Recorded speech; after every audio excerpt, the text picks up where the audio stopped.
Now to Alex Gatopoulos, who's a news editor here with us at Al Jazeera, specialising in defence issues. And Alex, hearing that litany of previous disasters and seeing what's happened, what apparently has happened with this Argentinian submarine, it just reveals the dangers of operating these vessels underwater.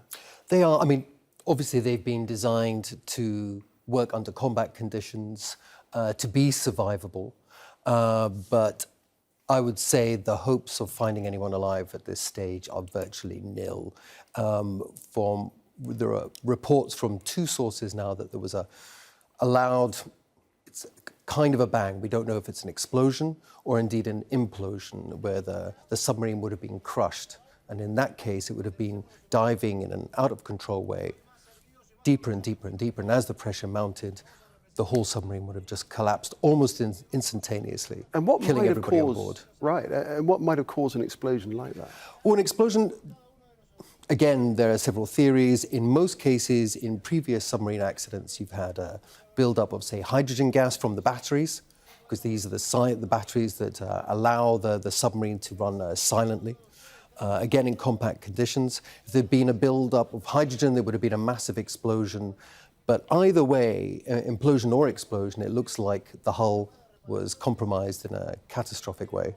As we've been saying, we're moving from a rescue operation now to a recovery operation. And what chance of this submarine being found if what has happened has happened? Let's say it's happened. At some stage it will be found, but to give you an example, you mentioned earlier the Kursk. Now the Kursk sank in about just over 100 meters of water, and it took them quite a while to find it. It certainly took them a long time to raise it.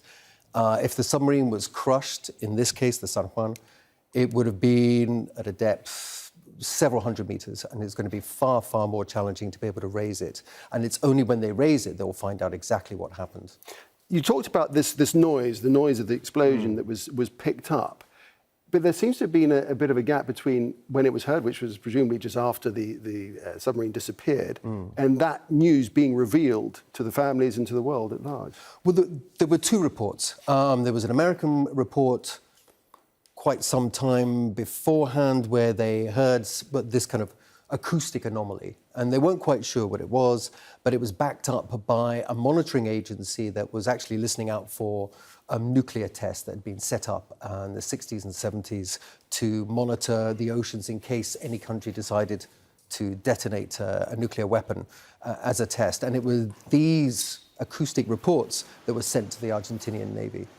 So they could actually, one report could corroborate the other, and it was then they realized there was probably had been a catastrophic failure on the sub. All right, Alex, we'll leave it there. It's always a fascinating story, but very grim news indeed. Thanks very much indeed.